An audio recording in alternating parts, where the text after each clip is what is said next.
اعوذ باللہ من الشیطان الرجیم بسم اللہ الرحمن الرحیم فاستفتہم الربک البنات ولہم البنون ام خلقنا الملائکۃ اناثا وهم شاہدون الا انہم من افکہم لیقولون ولد اللہ وانہم لکاذبون اصطفى البنات على البنین ما لکم کیف تحکمون افلا تذکرون ام لکم سلطان مبین فأتوا بکتابکم ان کنتم صادقین وجعلوا بینہ وبین الجنة نسبا ولقد علمت الجنة انہم لمحضرون سبحان اللہ عما یصفون الا عباد اللہ المخلصین۔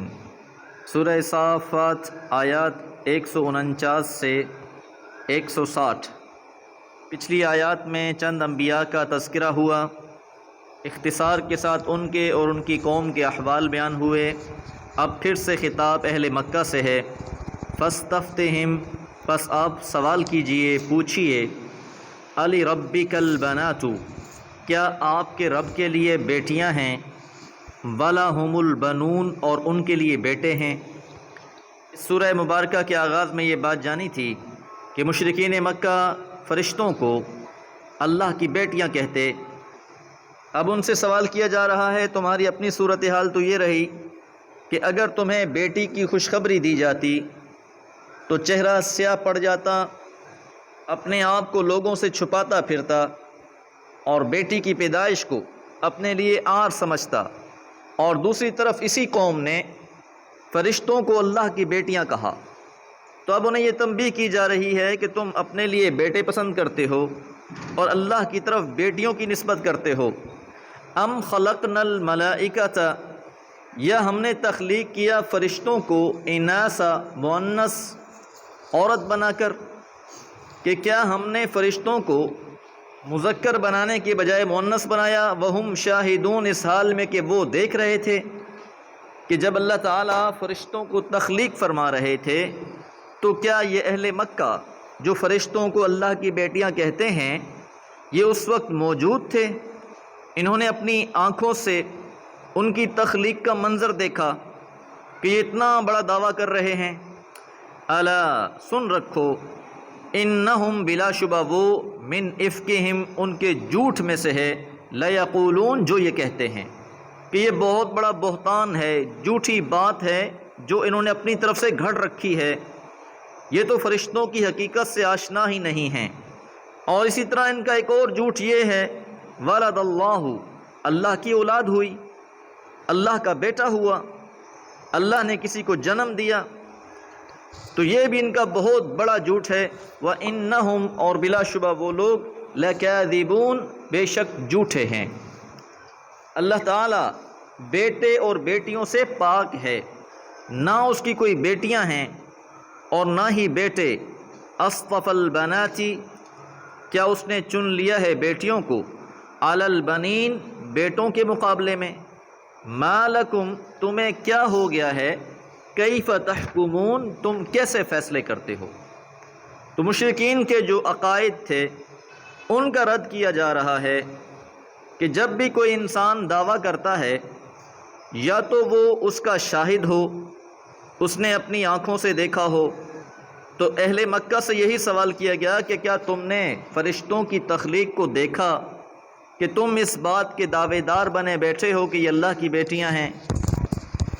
افلا، کیا پس نہیں، تذکرون، تم نصیحت حاصل کرتے، تم دھیان کیوں نہیں دیتے؟ ام لکم، یا تمہارے پاس، سلطان مبین، کوئی کھلی دلیل ہے۔ اب یہ گواہی کی دوسری نوعیت کہ اگر کسی نے دیکھا نہیں ہے تو اس کے پاس کوئی اور گواہی موجود ہو، کوئی ایسے شواہد موجود ہوں کہ جن کی بنیاد پر اسے جھٹلایا نہ جا سکے۔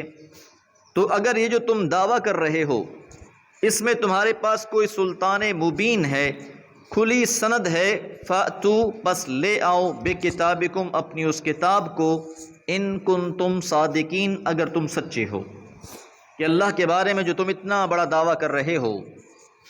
تو تمہارے پاس کوئی کتاب ہے، کوئی سلطان مبین ہے تو وہ پیش کرو۔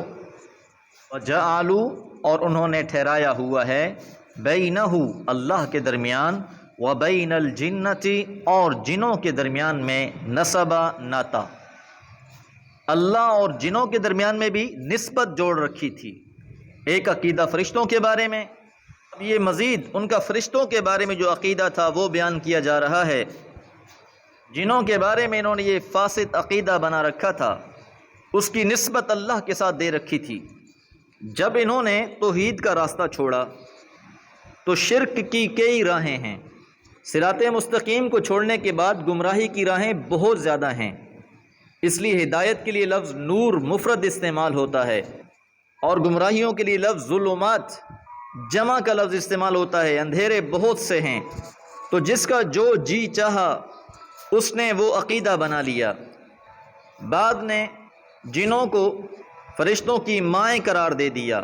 شیطان نے ان کے ذہن میں یہ بات بھی ڈالی کہ جب ہم فرشتوں کو اللہ کی بیٹیاں کہتے ہیں تو ان کی ماں کون ہے؟ تو بعض نے کہا کہ ان کی مائیں جنات ہیں، جبکہ حضرت عبداللہ بن عباس رضی اللہ تعالیٰ عنہ، حضرت حسن بصری اور حضرت ضحاک سے منقول ہے کہ بعض اہل عرب کا عقیدہ یہ تھا کہ معاذ اللہ یہ اللہ کے بھائی ہیں، اللہ تعالیٰ خیر کا خالق ہے اور یہ جنات شیاطین شر کے خالق ہیں، اور اسی باطل عقیدے کی یہ تردید کی جا رہی ہے۔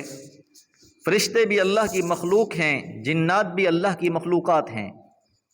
وَلَقَدْ، اور تحقیق، عَلِمَتِ الْجِنَّةُ، جنوں کو بھی یہ معلوم ہے، جنہوں نے بھی یہ بات جانی ہوئی ہے، اِنَّهُمْ، بلا شبہ وہ، لَمُحْضَرُونَ، پکڑے جائیں گے، حاضر کر دیے جائیں گے۔ روز قیامت انہوں نے بھی اللہ کی بارگاہ میں حاضر ہونا ہے۔ انسان اور جن دو ایسی مخلوقات ہیں جنہیں ثقلین بھی کہا جاتا ہے، ان دونوں کی تخلیق کا مقصد بندگی ہے، اس لیے فرمایا وَمَا خَلَقْتُ الْجِنَّ وَالْإِنسَ إِلَّا لِيَعْبُدُونَ۔ انسانوں اور جنوں کو تخلیق کا مقصد تو صرف بندگی تھا۔ اہل مکہ نے تو جنوں کی اللہ کے ساتھ نسبت ٹھہرا رکھی تھی، جبکہ اللہ تعالیٰ فرما رہے ہیں کہ جنوں کو بھی اس بات کا علم ہے کہ انہوں نے بھی اللہ کی بارگاہ میں حاضر ہونا ہے۔ سبحان اللہ، اللہ پاک ہے، اما یصفون، ان باتوں سے جو یہ بیان کرتے ہیں۔ اب جو لوگ بھی ایسے عقائد رکھتے ہیں تو یقیناً ان سب کے لیے گھاٹا ہے۔ الا عباد اللہ المخلصین، سوائے اللہ کے وہ خالص بندے جو ایسے عقائد سے اللہ کی پناہ مانگتے ہیں، اللہ کی ذات و صفات میں کسی کو شریک نہیں ٹھہراتے، اللہ کے ساتھ کسی کی نسبت نہیں جوڑتے۔ دعا ہے اللہ تعالی ہمیں اپنے عقائد قرآن کے مطابق بنانے کی توفیق عطا فرمائے۔ وما علیہ الا البلاغ۔